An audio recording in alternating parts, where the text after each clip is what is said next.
Reporters, producers and technical staff working overseas present special opportunities and challenges. The activities we engage in may be inherently unsafe. The fact of finding yourself in a land with different customs and habits means that things you take for granted in the UK have to be questioned constantly.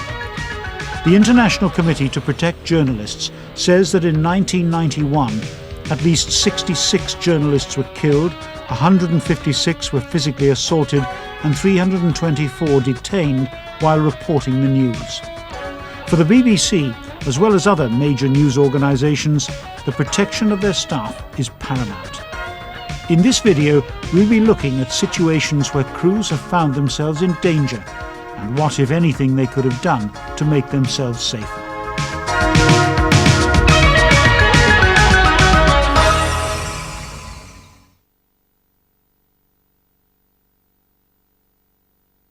A sound recordist lies dead.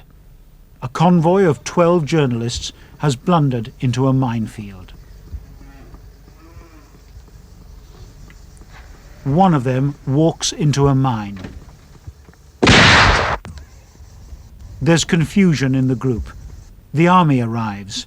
Gingerly, a soldier negotiates his way to the dead man and the injured reporter.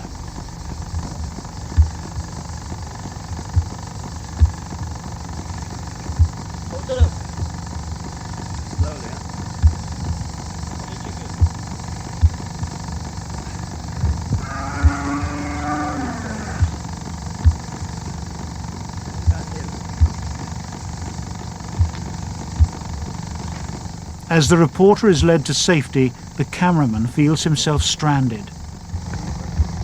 Which way shall I go, for Christ's sake?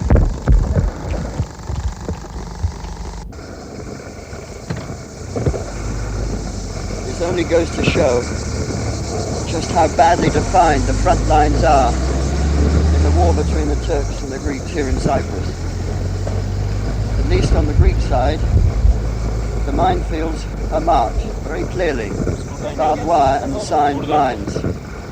Here on the Turk side, where there's no front line marked at all, mines are just indiscriminately sowed across the roads, and nobody ever makes any attempt to stop you crossing them. There are no checkpoints, nothing. Clearly a horrendous situation. So what could you do to avoid being caught up in something like this? Before you enter into a potentially dangerous situation, question the worth of the exercise. Use any local knowledge you have to assess the risk. If you think a road is mined, keep to the hard surface of the road, where mines will be more visible. If there are several of you, someone, usually the reporter or correspondent, has to take charge to prevent the manic rushing about seen here. Above all, keep calm. And if you think help will come, stay where you are until it arrives. On a narrow mountain road, we stopped to see some cars blown up by landmines. A Druze militia armored car arrived. While we took pictures, our driver pulled his car off the road.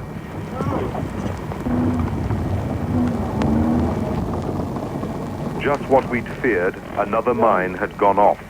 In a reflex action, cameraman Oggy Lomas kept rolling as we struggled to get our unconscious sound man, Don Nesbitt, off the ground and to a field hospital in a nearby village. The mine had probably been planted by the Phalange or the Lebanese army before they fled. Well, we're shattered literally by what's just happened. Our driver was just going to park the car on the side of the road here so he could take some pictures when he obviously hit a landmine which had been planted here.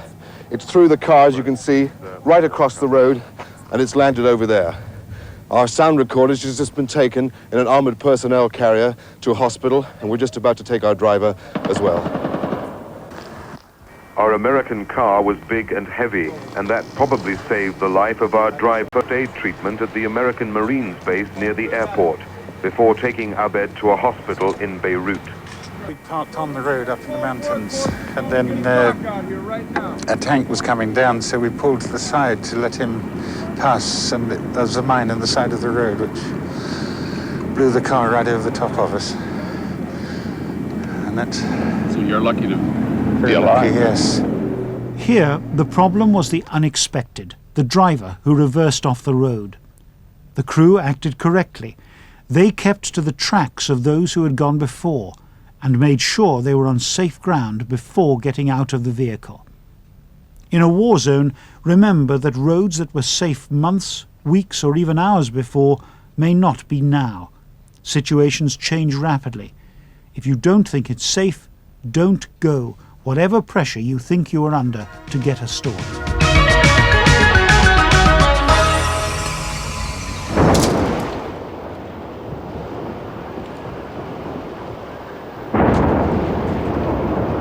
The first explosion happened before dawn. It was about 4:25 a.m. It was followed by several other explosions, as the ammunition dump, the second largest in the country, was consumed by the inferno. Rockets were set off, streaking across the night sky. As daylight crept across Addis Ababa, a huge plume of smoke hung over the city. Residents at hotels some distance away said their windows seemed aglow. It was about this time, 6:30 in the morning, that the BBC's Michael Burke and some colleagues arrived within half a mile of the ammunition dump.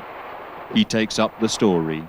And we were being very careful because an enormous amount of rockets were going up and debris was coming through the air, and we were trying to get round and into a sort of gully about half a mile from where it was all going up, because we'd been told that a lot of people had been hurt, and we wanted to see if that was right. And we were just coming round like that, quite close together, but Mo a little bit further out and John a little bit further forward, when it suddenly went off like an atomic bomb. We were all thrown in different directions, and I think Colin Blaine, the radio reporter, and I were slightly protected by the wall. But for it seemed like about 3 minutes, the air was just full of metal and masonry falling all over us, and dust and noise. Soundman John Mattei was killed. Cameraman Mohammed Amin suffered severe injuries to his left arm. Here, though, the team had taken all reasonable precautions. They didn't go out during the curfew. The impressive shots you see of the night fire were taken from the hotel. They pulled back to what they considered a safe distance, and they talked constantly to each other about whether it was safe to continue. It's an instance of where luck just ran out.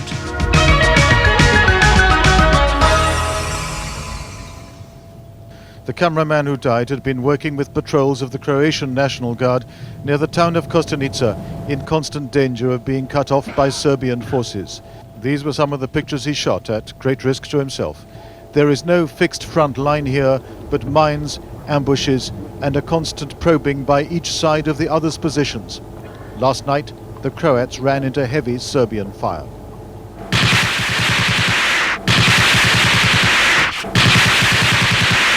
The cameraman Goran Lederer was hit by small arms and shrapnel. The Croats said afterwards that the Yugoslav army denied them permission to fly him out by helicopter. He died in the ambulance on his way to hospital. 28 journalists died in Yugoslavia over a 12-month period. Correspondents like Martin Bell consider the civil war there the most ferocious they've seen for decades. If there's a ceasefire, it doesn't seem... If there's a ceasefire, it doesn't seem like it. This is almost an everyday afternoon at the railway station here, but at this particular point, the firing is more intense even than usual. Bell gave calm, clear orders to get down when the firing began. Once he had got his shots, he and his crew left before finding out what happened in that incident.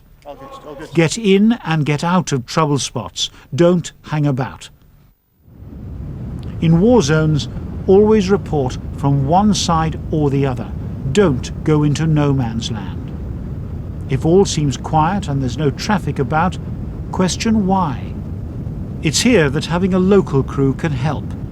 They will know the language and will be able to pick up things about what's happening and how safe the situation is. But as a reporter or producer, recognize that their priorities may not be yours. They may not know the kind of shots you want or how the package is to be put together.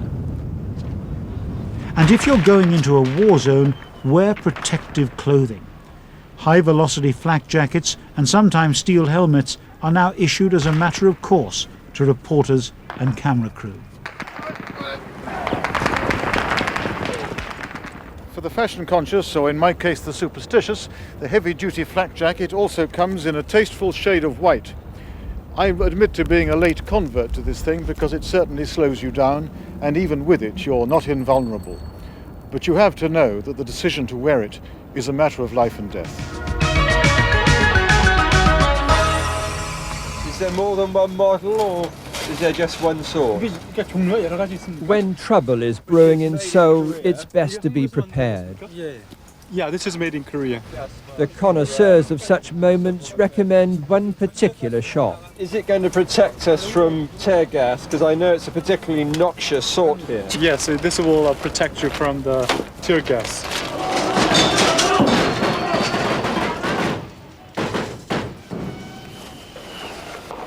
The riot police fire the first salvo of tear gas. The aim is to so saturate the air that resistance is impossible.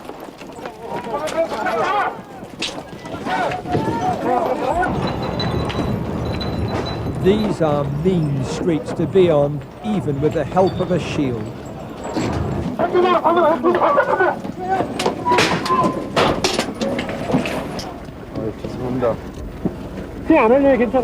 We left, ferrying to hospital a student injured by a stone. Come on in and let's go. Let's go. If you're faced with gas, check you got a good mask. Keep it on in the car until you're well away from the scene. Then take it off carefully, taking care not to rub your skin or eyes. Inside a well-guarded bunker hidden in a Danish forest are the remains of a weapon which, in the words of the Geneva Protocol of 1925, is justly condemned by the civilized world. Inhale it, and it'll strip the lining from your lungs. Touch it without gloves, and your flesh will be burned to the bone.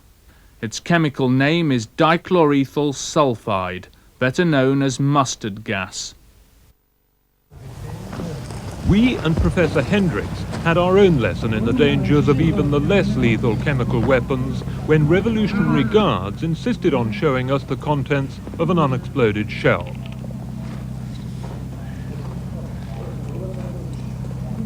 The Belgian professor, while anxious to get a sample of what turned out to be mustard gas, decided to play it safe. But his advice went unheeded. You want to open and get the fluid out?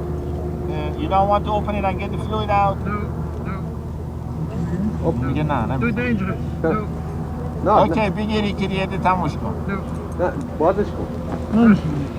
نه میگه نه. میگه نه. طور نیست. میگه نه.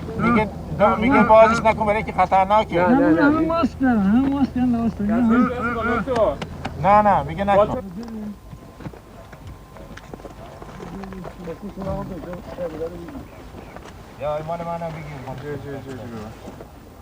An operation that was already risky became positively foolhardy when a soldier wearing only half his protective kit tipped the fluid out like washing up water.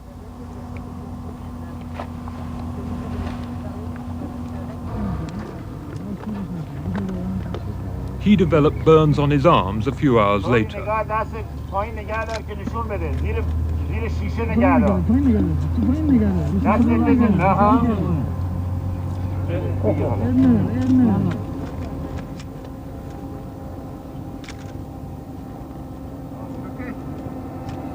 We had no protective clothing and felt no immediate ill effects. But 12 hours later, our sound recordist, Roy Benford, began to develop blisters. None of the people present at this incident thought they were in any danger.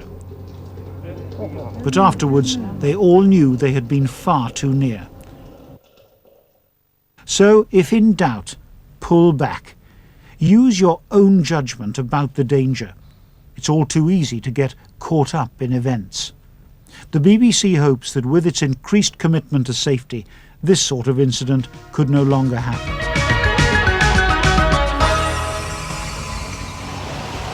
So finally, to recap. Recognise that whilst abroad, you're in a vulnerable position. Use your eyes and ears constantly. And if you're a producer or reporter, consider whether or not to use a local crew. Remember, situations can change rapidly, and try to make use of other people's experience. At the BBC, correspondents returning from foreign assignments use a computer file to pass on useful names and contacts to others. The BBC's policy on safety is clear. No story is worth a life, and no piece of footage is worth an injury. Whatever you see the competition doing, make that your first rule of thumb. It'll help you get your material on the screen and help you and your crew to stay safe.